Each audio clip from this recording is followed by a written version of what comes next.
नमस्कार, मी Sarita Kaushik. Zero our मध्ये आपलं स्वागत. एक भव्य रोड शो, शेकडोंची गर्दी आणि केंद्रस्थानी नरेंद्र मोदी.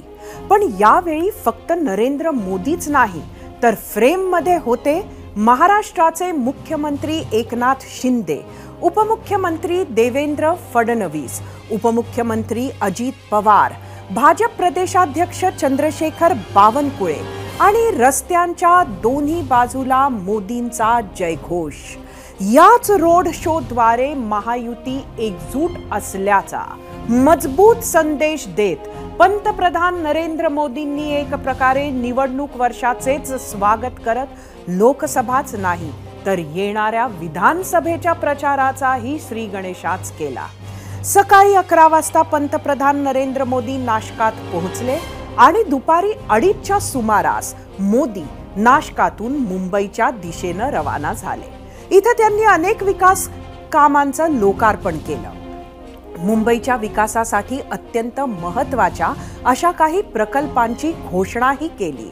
आज दिवसभरात नरेंद्र मोदींनी कोणकोणत्या गोष्टी केल्यात, कोणकोणत्या प्रकल्पांचं लोकार्पण केलंय आणि त्यावरून महाराष्ट्राचं राजकारण कसं ढवळून निघालंय, हे सगळ्याचं सखोल विश्लेषण आपण करणार आहोतच. मात्र त्याआधी पाहुयात मोदींच्या आजच्या दौऱ्यावरचा आम्ही विचारलेला पहिला प्रश्न. तो प्रश्न पाहायला आपण जाऊया आपल्या पोल सेंटरला. आजचा आमचा प्रश्न होता, नरेंद्र मोदींच्या आजच्या मुंबई नाशिक दौऱ्याचा भाजप आणि महायुतीला राजकीय फायदा होईल का? तुम्हाला सांगायचं होतं होय किंवा नाही. आपण या प्रश्नाचे उत्तर पाहणार आहोतच, पण त्याआधी मोदींच्या नाशिक दौऱ्यातील खासियत नक्की काय होती ती सांगते. आजच्या नाशिक दौऱ्यात पंतप्रधान नरेंद्र मोदींनी एका रोड शो मधून जे साध्य केलंय, जी गोष्ट शक्य करून दाखवली आहे, तेच चित्र निर्माण करण्यासाठी किंवा त्याच्या जवळपास जाण्यासाठी विरोधकांना कडवा संघर्ष करावा लागणार आहे. मोदींनी अनेक रूपं आज नाशकात दाखवली. दुतर्फा गर्दी करून उभा असलेल्या जनतेच्या प्रेमाचा वर्षाव स्वीकारत भव्य दिव्य रोड शो करणारे पंतप्रधान होते. ते युवा पिढीच्या मताची शक्ती ओळखणारे जादुई नेतृत्व होते. महिला माता भगिनींचे मन जिंकणारे रक्षक होते आणि हिंदू मतपेटी हा शब्दही न उच्चारता हिंदू मनाला उभारी देण्याचं काम करणारे परिपूर्ण राजकारणीही होते. एकीकडे सबके राम हा संदेश देत भाजप ही कसा सबका आहे याचे याच दृश्यांमधून मोदींनी महायुती एक संघ असल्याचा संदेश मतदारांना दिल्याचं दिसून आलं.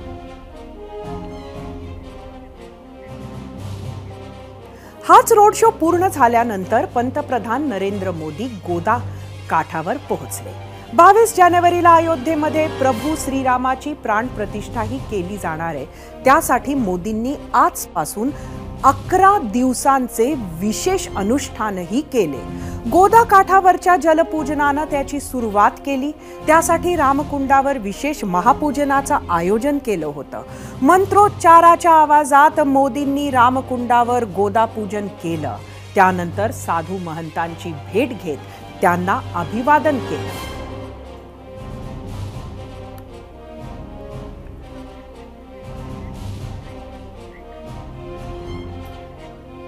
गोदा काठावरचं जलपूजन झाल्यानंतर मोदी कालाराम मंदिरात पोहोचले. तिथं त्यांनी विधिवत पूजन केलं. त्यानंतर राम मंदिराला पंतप्रधान मोदींनी प्रदक्षिणा मारली. प्रदक्षिणेनंतर मंदिरातच आयोजित केलेल्या भजन कीर्तनात पंतप्रधान सहभागी झाले. त्यावेळी टाळही वाजवले. आता काळाराम मंदिरच का, तर त्याचे कारण काय असू शकतं हे सांगते. काळाराम मंदिराला धार्मिक आणि सामाजिक महत्त्व आहे. याच मंदिरामध्ये प्रवेशासाठी 1930 साली एक मोठा संघर्ष सुरू झाला होता. डॉक्टर आंबेडकरांनी अस्पृश्यता निवारणासाठी जितके लढे दिलेत, त्या लढ्यांमध्ये काळाराम मंदिराचा सत्याग्रहाचं स्थान मोठं आहे. नाशिकातल्या काळाराम मंदिरात अस्पृश्यांसह अनेक जमातींच्या लोकांना प्रवेश बंदी होती. त्यामुळे आंबेडकरांनी हजारो अस्पृश्यांसह प्रवेश करण्याचा निर्धार केला. 2 मार्च 1930 साली सुरू झालेला लढा जवळपास महिनाभर शेकडो रामभक्त काळाराम मंदिराबाहेर बसून होते. अखेर 9 एप्रिलला रामनवमीच्या दिवशी सत्याग्रही आणि त्यांना विरोध करणाऱ्या हिंदू संघटनांमध्ये तडजोड झाली आणि सर्व समाजाच्या तरुणांनी रामाचा रथ ओढावा असं ठरलं. मात्र आंबेडकरांच्या अनुयायांना ती संधी मिळालीच नाही. उलट त्यांच्यावर दगडफेक झाली. हाच लढा 5 वर्ष चालला. मात्र तरीही इथं अस्पृश्य समाजाला प्रवेश मिळालाच नाही. पुढे स्वातंत्र्यानंतर मंदिरं खुली झाली आणि प्रत्येकाला इथं प्रवेश मिळू लागला. पुढे साल 2005ला समरसता मंचानं इथूनच समरसता यात्रेचा प्रारंभ केला. मोहन भागवत तेव्हा संघाचे सरकार्यवाह होते. त्यांच्यासह ज्येष्ठ साहित्यिक आनंद यादव आणि काळाराम मंदिराचे महंत सुधीर दास हेही उपस्थित होते. या प्रसंगी बोलताना महंत सुधीर दासांनी सांगितले होते की डॉक्टर बाबासाहेब आंबेडकरांना मंदिरात प्रवेश नाकारून माझ्या आजोबांनी पाप केले, ज्याचे मी आता प्रायश्चित्त घेत आहे. सबके है श्रीराम हे बिंबवण्याचा प्रयत्न सध्या संघ परिवार करत असताना भाजपसाठी सुद्धा एकवटलेला हिंदू समाज हा महत्त्वाचा आहे हे वेगळं सांगायची गरज नाही. याच इतिहासामुळे मोदींच्या आजच्या इथल्या पूजेचं महत्त्व आणखी वाढतं. पूजा अर्चा झाल्यानंतर मोदींनी आज काळाराम मंदिरात स्वच्छताही केली. 22 जानेवारीला होणाऱ्या राम मंदिर सोहळ्याआधी देशातल्या सर्व मंदिरात स्वच्छता मोहीम राबवण्याचं आवाहन पंतप्रधानांनी याआधीच केलं होतं.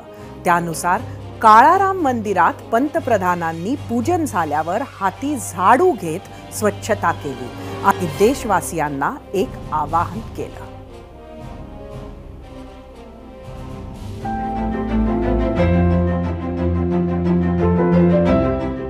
मैंने आह्वान किया था 22 जनवरी तक हम सभी देश के तीर्थ स्थानों की, मंदिरों की साफ सफाई करें, स्वच्छता का अभियान चलाएं. आज मुझे कालाराम मंदिर में दर्शन करने का, मंदिर परिसर में सफाई करने का सौभाग्य मिला है. मैं देशवासियों से फिर अपना आग्रह दोहराऊंगा कि राम मंदिर में प्राण प्रतिष्ठा के पावन अवसर के निमित्त देश के सभी मंदिरों में, सभी तीर्थ क्षेत्रों में स्वच्छता अभियान चलाएं, अपना श्रमदान करें.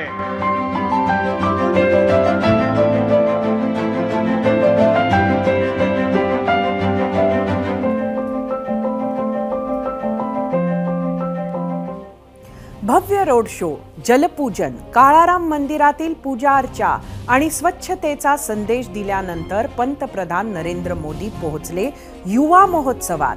केंद्र आणि राज्य सरकारच्या युवक आणि क्रीडा विभागातर्फे आयोजित 27व्या राष्ट्रीय युवा महोत्सवाचं पंतप्रधान नरेंद्र मोदींच्या हस्ते उद्घाटन झालं. एकीकडे राजमाता जिजाऊंची जयंती देश साजरा करतोय.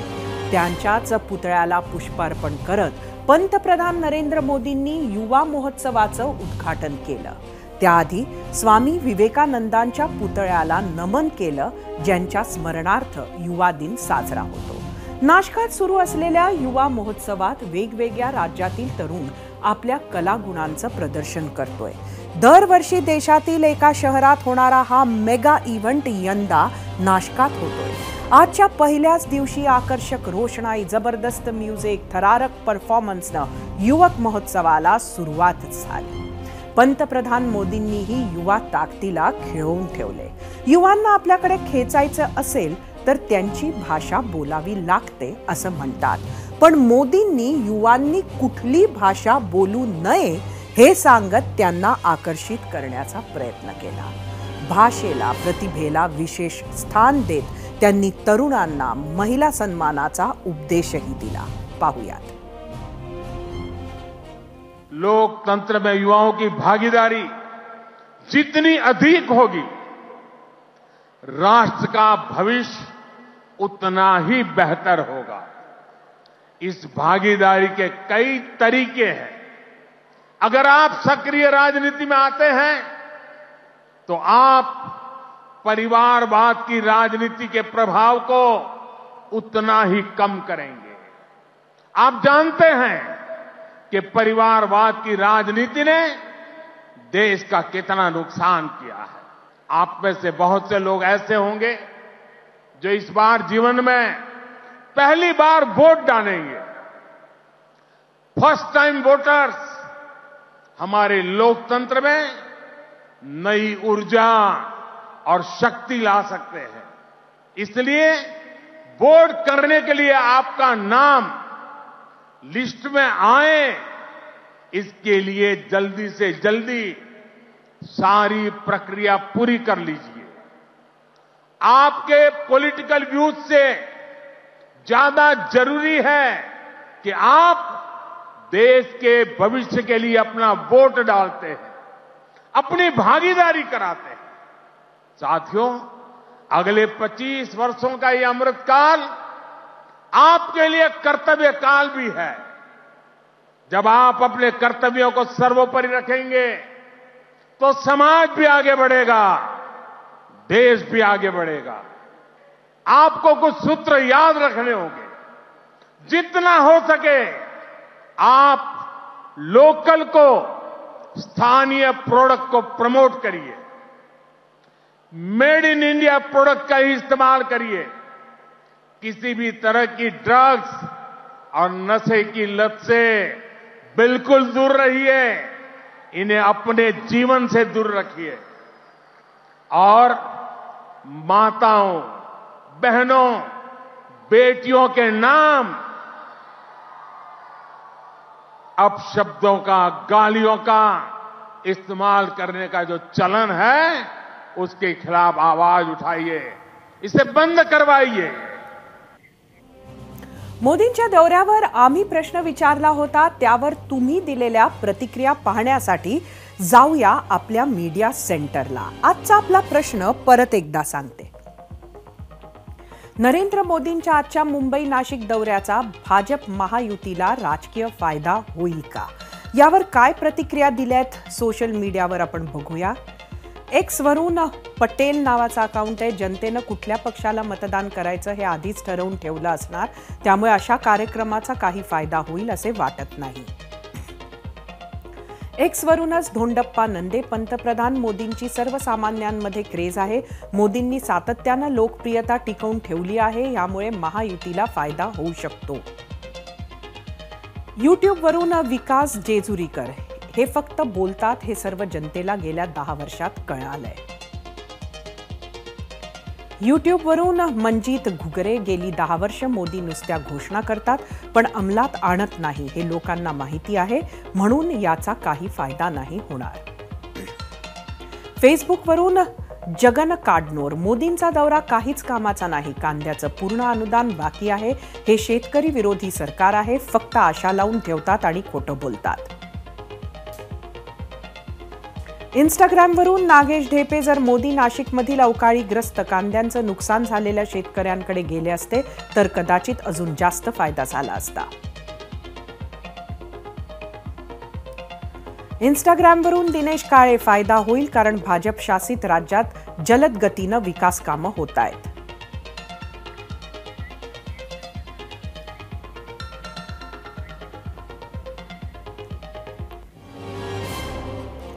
पंतप्रधान मोदींचा आजचा नाशिक मुंबई दौरा, विविध कामांचं लोकार्पण, उद्घाटन, भूमिपूजन आणि या कार्यक्रमांचा राजकीय अर्थ काय, यावर सविस्तर बोलण्यासाठी झिरो आवरमध्ये उपस्थित आहेत काँग्रेसचे मुख्य प्रवक्ते अतुल लोंढे। आपण आपल्या गेस्ट सेंटरला जाऊया।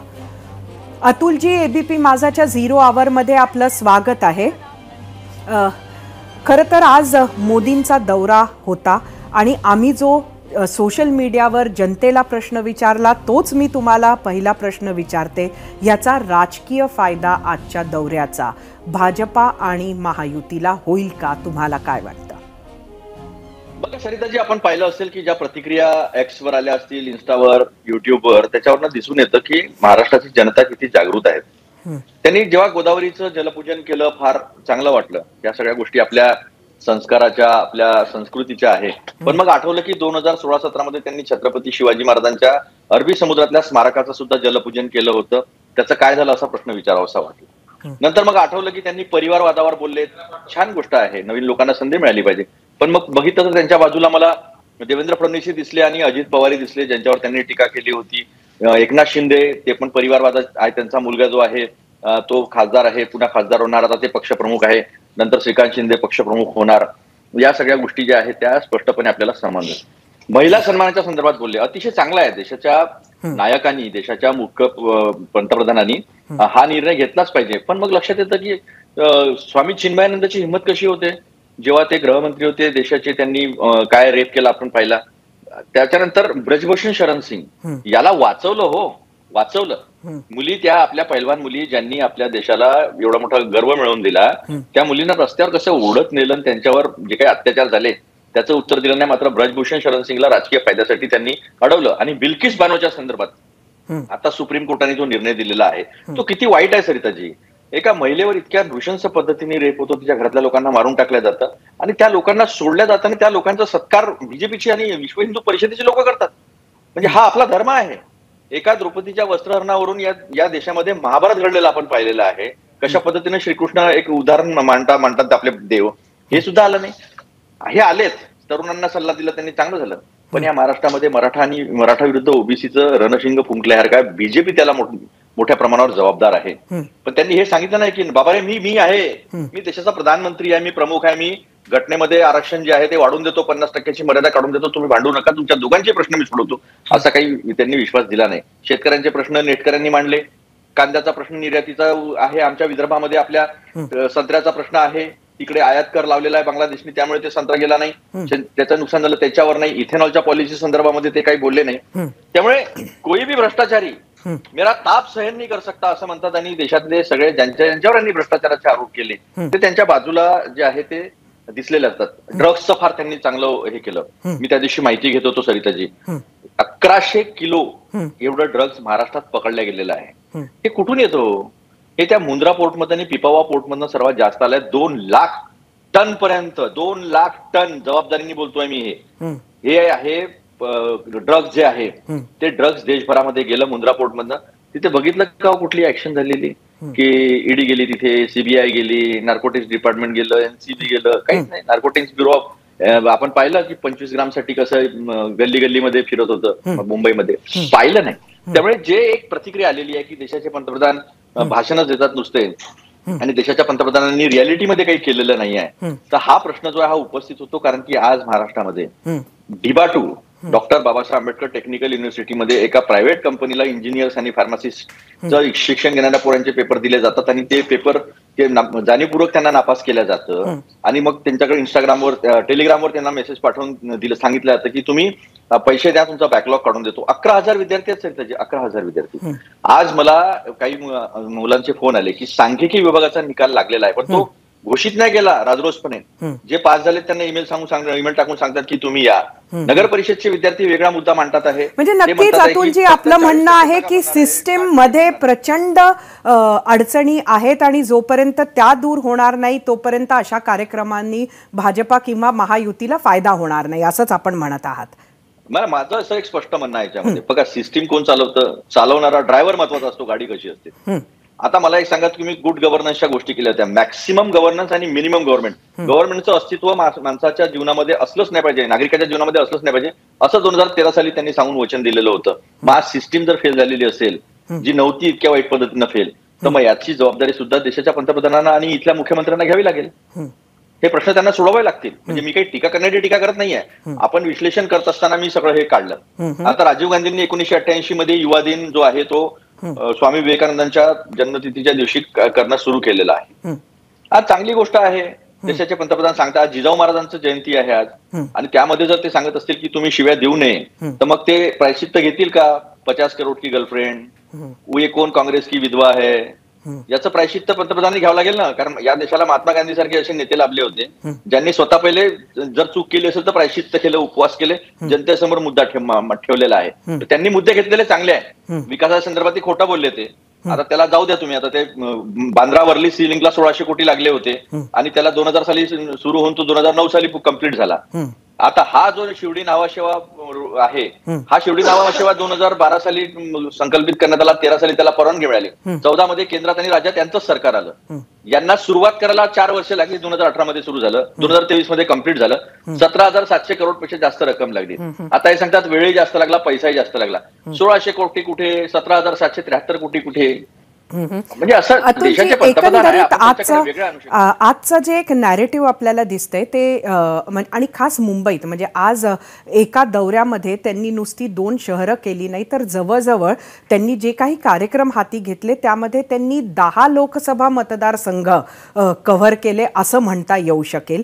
आणि त्यातून कुठेतरी जरी त्यांनी राजकीय आज भाष्य केलं नसलं तरी फोकस हा पूर्ण राजकारणाचा होता. आणि त्यात महत्त्वाचा भाग म्हणजे आम्ही काम करतो, आमचं विकास पर्व, हा जो एक शिंदे फडणवीस सरकारनं सध्या नॅरेटिव्ह सुरू केलाय त्याची पावती कुठंतरी आज पंतप्रधानांनी दिली. नाही बघा, पंतप्रधान जर विकासाची गोष्ट करत असेल तर खूप आनंदाची गोष्ट आहे. आणि एखाद्या पॉलिटिकल पार्टीनी पॉलिटिक्स नाही करायचं तर कोणी करायचं, राजकीय पक्षांनी राजकारण केलंच पाहिजे, आपल्या जास्तीत जास्त सीट निवडून आणण्याचा प्रयत्न केलाच पाहिजे. पण वास्तविकता अशी आहे का? आपल्यामध्ये आपण जर एवढे लोकप्रिय आहे तर 2-2 पक्ष कशाला फोडायला लागले आपल्याला?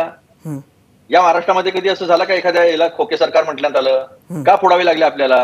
आणि मुंबईचा जिथपर्यंत प्रश्न आहे, मग मला सांगा, western express highway, eastern western express highway, freeway, metro, या सगळ्या गोष्टी पहिलेच झाल्या ना, मोनोरेल, या गोष्टी झालेल्या आहेत. Government is a continuity. आपण काम करत असतो. मागच्या सरकारने सोडलेलं काम हे पुढे घेऊन जाणं येणाऱ्या सरकारचं असतं, पण सातत्यानं मागे काहीच झालं नाही. म्हणजे हा जसं अटल बिहारी वाजपेयीजींनी 50 वर्ष जेव्हा पूर्ण झाले सुवर्ण महोत्सवाच्या वेळेस सांगितलं होतं की मैं ऐसा नहीं कहूंगा कि 50 साल में कुछ नहीं हुआ, मैं अगर ऐसा कहूंगा तो इस राष्ट्र के पुरुषार्थ पे वो सवाल खड़े किया जैसा होगा और मेरे राष्ट्र का पुरुषार्थ आज भी जिंदा है. मग आता तुम्ही 70 वर्षामध्ये हा देश, या देशात काहीच नव्हतं. 16% लिटरसी होती, 46% 45% जन्म आणि मृत्यू दर होता.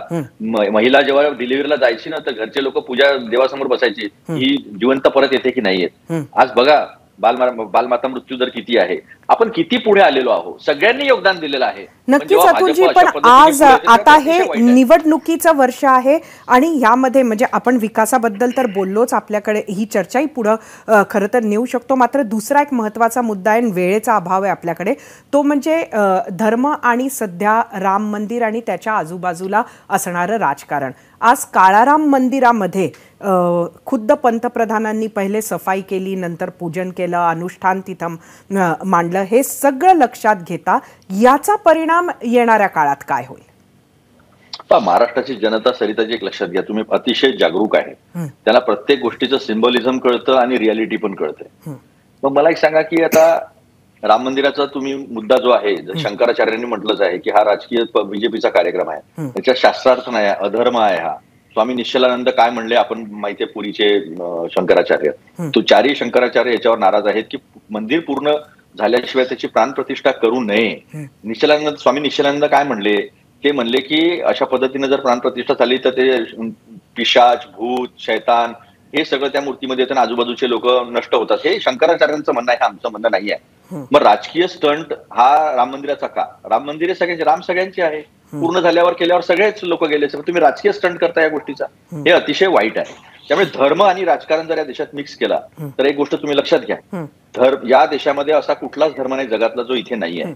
प्रत्येकाच्या आपापल्या मान्यता आहे, प्रत्येक जण आपापल्या पद्धतीनं पूजा अर्चा करतो आणि संविधान भारतात सांगतं की ही तुमची व्यक्तिगत बाब आहे. हे राजकारण करू नये याचं, कारण याचा परिणाम आपण भोगलेला आहे. या देशाचं स्वातंत्र्य जे आहे ते लहूलहान होतं, ते रक्तबंबाळ होतं. आपली भावना लक्षात आली अतुलजी, आपल्याला जे म्हणायचंय ते लक्षात आलं.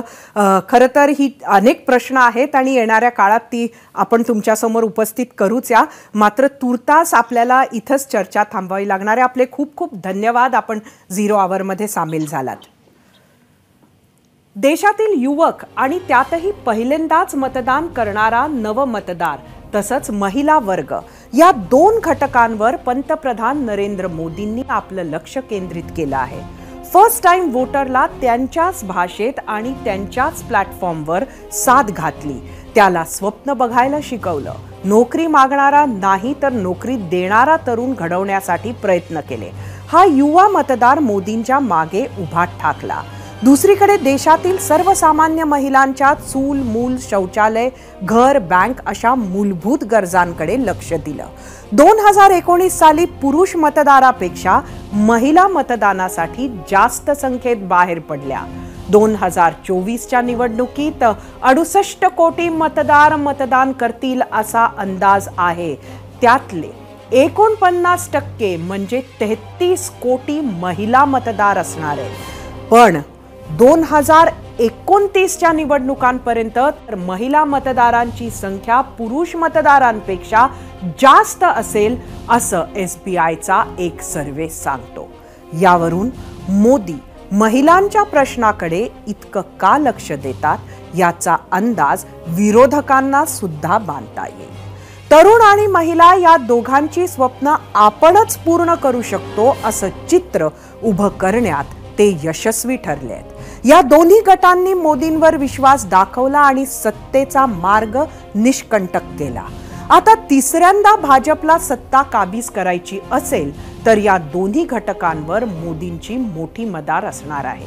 त्यामुळेच नाशिकमध्ये आज युवा शक्ती आणि स्त्री शक्तीला नरेंद्र मोदींनी साथ घातली. त्याला कसा प्रतिसाद देतात ते येत्या 1-2 महिन्यातच कळेल. आज पंतप्रधान नरेंद्र मोदी महाराष्ट्रात होते. आधीच्या भागात आपण नाशकातील मोदी बघितले. आता वळूया मुंबईकडे. मुंबई महानगर पट्ट्यातील महत्त्वाच्या विकास प्रकल्पांचं लोकार्पण आज पंतप्रधान नरेंद्र मोदींच्या हस्ते करण्यात आलं. यामध्ये सर्वात महत्त्वाचा होता शिवडी ते नावा शेवा अटल सेतूचं उद्घाटन. मुंबई आणि नवी मुंबईला जोडणारा हा भारतातील सर्वात मोठा पूल आहे.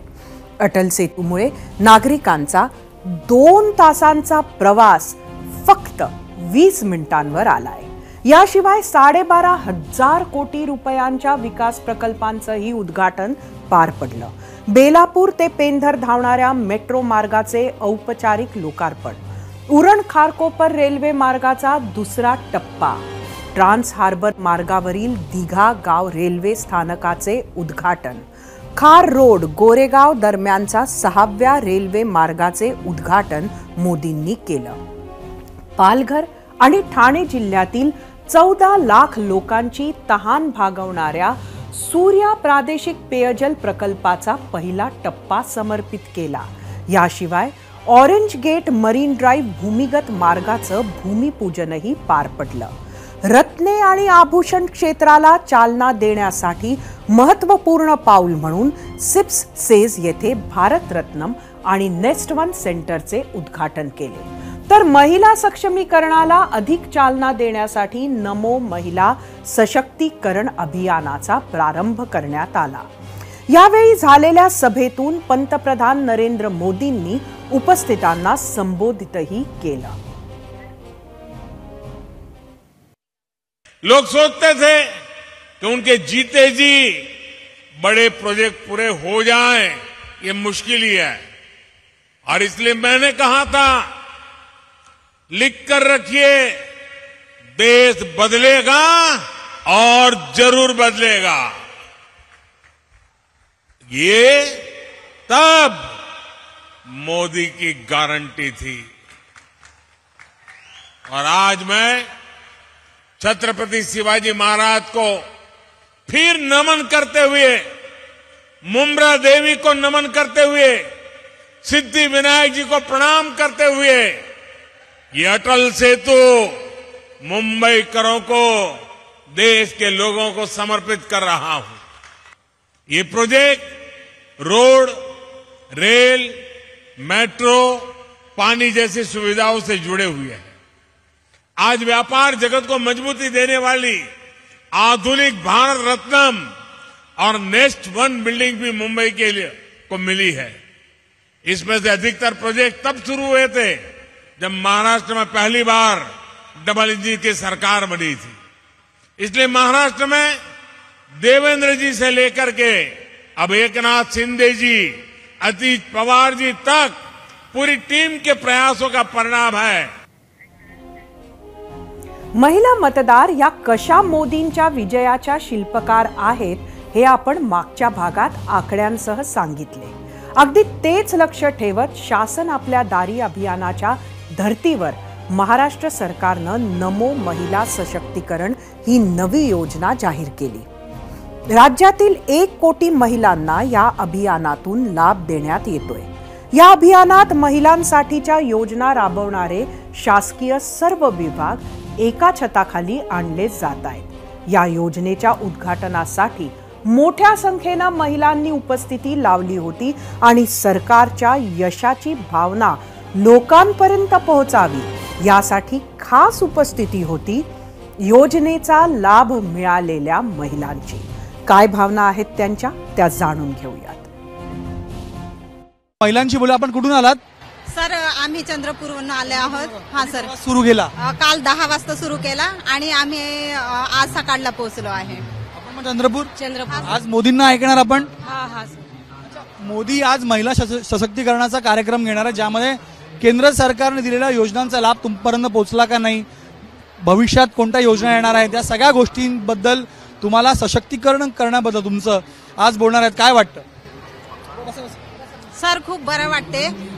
PMJYचा जे बेनिफिशियल आहे ते काही लोकांना मिळाला आहे आणि काही लोकांना मिळालेलं नाही आहे, तरी ते बाकीच्या लोकांना मिळाला पाहिजे।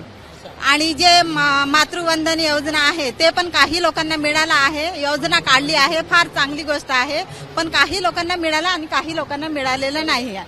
स्वबळावर महिलांनी उभं राहावं यासाठी राज्य आणि केंद्र सरकार प्रयत्नशील आहे, त्याबद्दल आज महिलांशी आज मोदी बोलणार आहेत। आपल्याला काय वाटतं?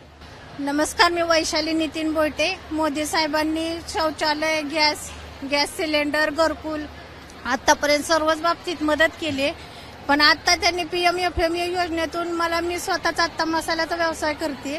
माझ्या मिस्टरांच्या पायाला कडापा पडला लागला, दुखापत झाल्यास 6 महिने झाले, ते ऑपरेशनचा पण लाभ भेटला आणि मी स्वतः माझ्या ह्याच्यावर मोदींनी मदत केल्यामुळे माझं घर 6 महिने झालं चालू। 1 दिवस 2 शहरं आणि थेट 10 लोकसभा मतदारसंघ असं काहीसं गणित आजच्या मोदींच्या दौऱ्याचे होते। राजकारणाचा चकार शब्दही न काढता मोदींनी मात्र महायुतीच्या प्रचाराचे रणशिंगच फुकलंय। आगामी लोकसभा निवडणुकीच्या पार्श्वभूमीवर 48 जागा असलेला महाराष्ट्र हे भाजपासाठी अत्यंत महत्त्वाचे राज्य आहे। शिवसेना फुटली, या फुटीला जवळजवळ 1.5 वर्ष झालं। त्यानंतर राष्ट्रवादीही फुटली। या 1.5 वर्षात पंतप्रधान मोदींनी 7 वेळा महाराष्ट्राचा दौरा केलाय। यामध्ये आज आणि वर्षभरापूर्वीचे 2 असे एकूण 3 मुंबई दौरे आहेत। महाराष्ट्रातील 48 लोकसभा मतदारसंघापैकी 10 लोकसभा मतदारसंघ हे मुंबई, ठाणे, पालघर जिल्ह्यात येतात। याशिवाय मुंबई महानगर पट्ट्याशी संलग्न असलेले उरण, पनवेल आणि कर्जत हे 3 विधानसभा मतदारसंघही मावळ लोकसभा मतदारसंघात मोडतात। 2019च्या लोकसभा निवडणुकीत या सर्व मतदारसंघात महायुतीचा मोठा विजय झाला होता। त्यात मुंबई महानगर प्रदेशात भाजप शिवसेना युतीची घोडदौड कायम राहिली। मुंबई उद्धव ठाकरेंशी आता इथे असणारी राजकीय झुंज, एकनाथ शिंदेंना मिळवून द्यायचा असलेलं यश, भाजपचं विना ठाकरे ही BMC सर करण्याचे स्वप्न, हे सगळं लक्षात घेतलं तर मोदींचे हे महाराष्ट्र दौऱ्याचे गणित नीट समजू लागतं।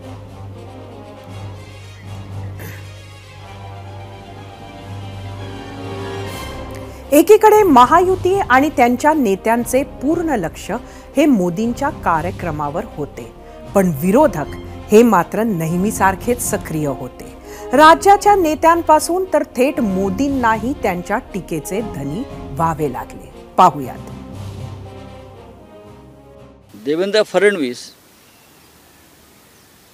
हे शूर्पणखेच्या भूमिकेत शिरलेले आहेत।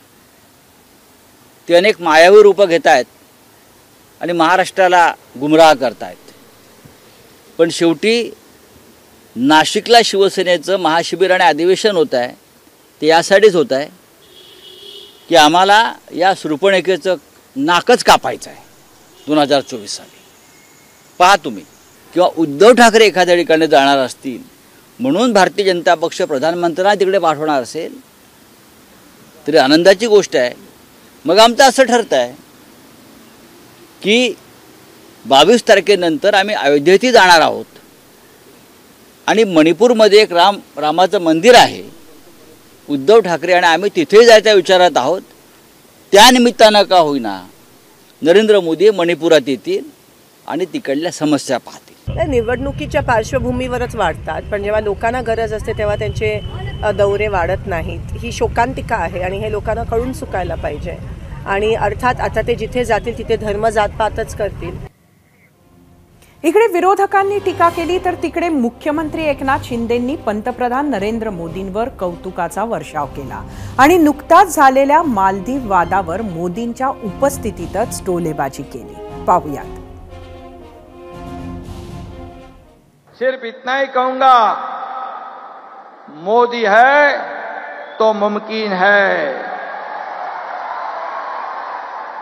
गत सप्ताह हमारे मोदी जी लक्षद्वीप में क्या गए, वहां मालदीव में भूकंप आ गया, भूचाल सा आ गया. अब हमारे देश को बुरी नजर से देखने की हिम्मत कोई नहीं कर सकता है. यह सिर्फ और सिर्फ हमारे आदरणीय प्रधानमंत्री जी के कोशिश से ये सब हो रहा है. विरोधकांच्या याच प्रतिक्रियानंतर वेळ झाली आहे आजचा पोल रिझल्ट पाहण्याची आणि त्यासाठी जाऊया आपल्या पोल सेंटरवर. आजचा आपला प्रश्न काय होता ते आपल्याला सांगते. नरेंद्र मोदींच्या आजच्या मुंबई नाशिक दौऱ्याचा भाजप महायुतीला राजकीय फायदा होईल का? यूट्यूबवर एकूण 11,000 मतं. 29% लोकांनी होय म्हटलंय, 71% लोकांनी नाही. इंस्टाग्रामवर एकूण 4,000 मतं.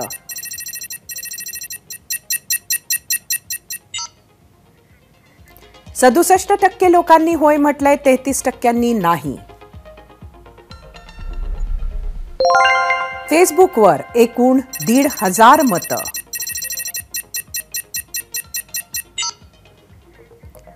चौतीस 34% लोकांनी होय म्हटलंय, 66% लोकांनी नाही. एक्सवर बघूया.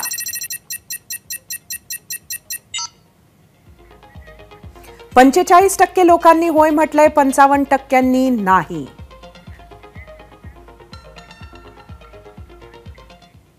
अनेक सरकारं आली गेली, राज्याचा सगळा कारभार मुंबईतून चालायचा, पण मुंबई महाराष्ट्राची राजधानी असली तरी मुंबईचा कोंडलेला श्वास मोकळा करण्याचे म्हणावे तेवढे प्रयत्न झाले नाहीत आणि जे झाले ते प्रयत्न कमी पडले असं म्हणावं लागेल.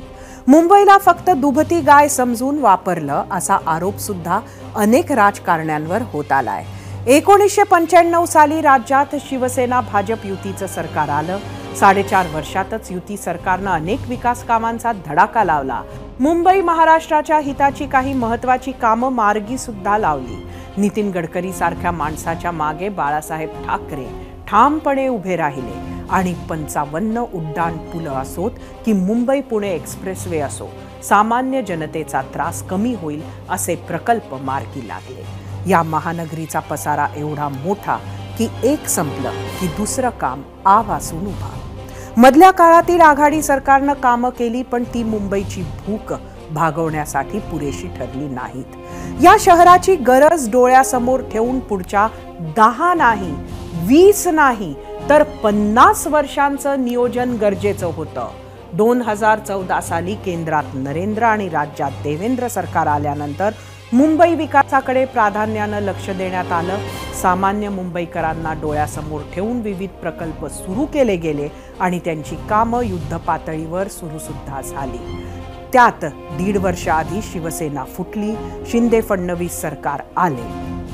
ठाकरेंना सहानुभूती मिळेल असे वाटत असताना या सत्ता बदलानं पुढची 2.5 वर्ष तर सत्ता राहील, पण नंतर भाजप आणि मित्रांना 2024 मध्ये हीच सत्ता गमवावी लागेल असंही बोलल्या जाऊ लागलं. त्यावेळी अत्यंत आत्मविश्वासानं आम्ही आमच्या कामाने उत्तर देऊ असं फडणवीस शिंदे सांगत राहिले. त्यात उद्धव ठाकरेंबद्दल ते काम न करणारे मुख्यमंत्री, घरी बसणारे मुख्यमंत्री असाही नॅरेटिव्ह खास एकनाथ शिंदे फडणवीसांच्या सरकारनं जनतेसमोर मांडायला सुरुवात केली. त्यामुळेच हा कामांचा धडाका खास मुंबईसाठी राजकीय महत्वाचा सुद्धा आहे. सतत इथे येत आम्ही काम करतो याची पोचपावतीच जणू काही नरेंद्र मोदी मुंबईकरांना देत असतात. नक्की जनतेला ही पावती मिळाली का हे निवडणुकीच्या निकालात स्पष्ट होईलच. तूर्तास या राजकारणामुळे मुंबईकरांचा श्वास मात्र नक्कीच मोकळा झालाय. 22 जानेवारीला होणाऱ्या राम मंदिर प्राणप्रतिष्ठा सोहळ्याची देशभरात चर्चा सुरू आहे. या कार्यक्रमाला कुणाला आमंत्रित केलं, कुणाला नाही, कोण जाणार, कोणी जायला नकार दिला याच्याही चर्चा सुरू आहेतच. राम मंदिर ट्रस्टने सबके राम या थीमवर भर दिला आहे. देश विदेशातील विविध जात भाषा पंथातील महत्त्वाच्या लोकांना या सोहळ्याला बोलवलं आहे. राम जन्मभूमी आंदोलनात हौतात्म्य पत्करावं लागलेल्या कारसेवकांच्या कुटुंबियांना आवर्जून आमंत्रित करण्यात आलं आहे. 150 पेक्षा जास्त विविध परंपरामधील साधू, संत, कथाकार, मठ मंदिरांचे ट्रस्टी, पुजारी यांनाही आमंत्रित केलं आहे. जैन, बौद्ध, शीख समाजातील प्रतिनिधी, आंबेडकर, जगजीवनराम, कांशीराम यांचे कुटुंबीय, स्वयंसेवी संघटना, नोबेल पुरस्कार, भारतरत्न, परमवीर चक्र, पद्म पुरस्कार विजेते तसंच 50 देशातील भारतीय वंशाचे 55 लोकांनाही आमंत्रण देण्यात आलं आहे. उत्तर प्रदेशातून मुख्यमंत्री योगी आदित्यनाथ सोडले तर इतर कोणीही आमंत्रित नाही हे विशेष. फक्त केंद्रातील किंवा राज्यातील मंत्री आहे हा निकषही लावण्यात आला नाहीये. सर्व विशेष अतिथी आणि संत महंतांची उतरण्याची व्यवस्था टेंट सिटी, आश्रम आणि भक्तांच्या घरीच करण्यात आली आहे.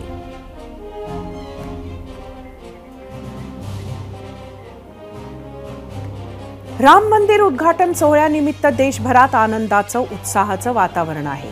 त्यानिमित्त विविध ठिकाणी कार्यक्रमांचं आयोजनही करण्यात आलं आहे. कोल्हापुरात अयोध्येतील श्रीराम मंदिराची प्रतिकृती उभारली आहे, तर तिकडे शिर्डीत साईबाबा संस्थानाला प्राणप्रतिष्ठा सोहळ्याचं निमंत्रण देण्यात आलंय. संघाच्या संपर्क विभाग प्रमुखांनी साईचरणी पत्रिका अर्पण केली. 22 तारखेला नागपूरमधील रामगिरी पर्वतावरही राम मंदिर उद्घाटन सोहळा साजरा केला जाणार असल्याचं सांगण्यात येत आहे. ठाण्यात 3 दिवस भव्य रामायण महोत्सव आयोजित करण्यात आला आहे. शनिवार दिनांक 20 जानेवारी ते सोमवार 22 जानेवारी दरम्यान गावदेवी मैदानात हा सोहळा भरेल. उपमुख्यमंत्री देवेंद्र फडणवीस हे याचं उद्घाटन करतील. इथे श्रीराम जीवन दर्शन घडवणारी आकर्षक रांगोळी काढण्यात येणार आहे. तसंच 1528 ते 2024 पर्यंतच्या श्रीराम जन्मभूमी मुक्ती अभियानाची चित्र प्रदर्शनी सुद्धा भरवण्यात येणार आहे. या सगळ्या कार्यक्रमाची माहिती माजी खासदार विनय सहस्त्रबुद्धे यांनी दिली. राम मंदिरात रामाची प्राणप्रतिष्ठा हा एक फार मोठा देशाच्या इतिहासातला ऐतिहासिक महत्वाचा क्षण आहे आणि म्हणून हा आनंद साजरा करण्याकरता ठाणे शहरात गावदेवी मैदानावर सृजन संपदा आणि विविध संस्था आणि व्यक्तींच्या माध्यमातून एक 3 दिवसाचा रामायण महोत्सव योजण्यात आला आहे. शिवाय 22 तारखेला प्रत्यक्ष रामलल्ला विराजमान होत असतानाचं जे चित्र आहे, दृश्य आहे, ते थेट प्रक्षेपणाच्या माध्यमातून या रामायण महोत्सवामध्ये सहभागी होणाऱ्यांसमोर सादर होईल. हा संबंध कार्यक्रम सकाळी 10 ते 6, 20, 21, 22 या 3 सकाळी 10 ते रात्री 10 असा 20, 21, 22 हे 3ही दिवस होणार आहे. स्वतःला राम मंदिर उद्घाटनापासून जवळजवळ सर्वच विरोधक दूर ठेवत आहेत. मात्र त्यात आपण हिंदू मतदाराला दुखावणार नाही याचीही दक्षता ते घेताना दिसत आहेत. भाजपनं ह्या राम भक्तीत पूर्णच बाजी मारली असताना अयोध्येतील कार्यक्रम हा भाजप पक्षाचा कार्यक्रम आहे असे विरोधक रोज सांगत आहेतच. त्यामुळेच का तर उद्धव ठाकरेंनी अगदी 22 जानेवारीला अयोध्येऐवजी नाशिकच्या काळाराम मंदिरात आरती करण्याचे ठरवले आहे. काँग्रेसनं सुद्धा आमंत्रण नाकारले आहे. पण काँग्रेसचे पुण्याच्या कसबा पेठचे आमदार रवींद्र धंगेकर यांच्याकडून अयोध्येतील श्रीराम मंदिराच्या लोकार्पण सोहळ्यानिमित्त विविध कार्यक्रमांचे आयोजन करण्यात आलंय. एक दिवा श्रीरामासाठी या अभियानांतर्गत आज संध्याकाळी दीपोत्सव साजरा करण्यात येणार आहे. त्यामुळे सबके राम हे मात्र निवडणुकीच्या वर्षात पक्के झाले.